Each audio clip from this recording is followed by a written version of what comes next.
আমাদের থেকে চন্দ্র, সূর্য, মেঘ কোনটি সব থেকে দূরে অবস্থিত?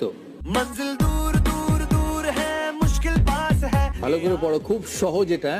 It's a very simple question. আমাদের থেকে চন্দ্র, সূর্য, মেঘ কোনটি সব থেকে দূরে অবস্থিত? अपने ब्रेन ब्रेन ब्रेन की है कारस्तानी। সূর্য। কি করে? এইগুলো ভীষণ এটা সিম্পল, এত সহজ গুগলি এই সিজনে কাউকে দেয়নি। কি বলছো, তার মানে এটা না পারলে এতটাই অপমান? হ্যাঁ, বলবে এই সুস্বাদ এটা পারলো না। আমাদের আমাদের থেকে চন্দ্র, সূর্য, মেঘ কোনটি সব থেকে দূরে অবস্থিত?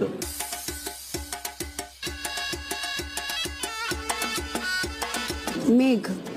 কি করে? ও আগে চন্দ্র, সূর্য, তারপর মেঘ। মেঘ লাস্টে আছে, তো আমাদের থেকে অ্যাবসলিউটলি আমাদের রাইট, থেকে অ্যাবসলিউটলি রাইট, 6 পয়েন্ট।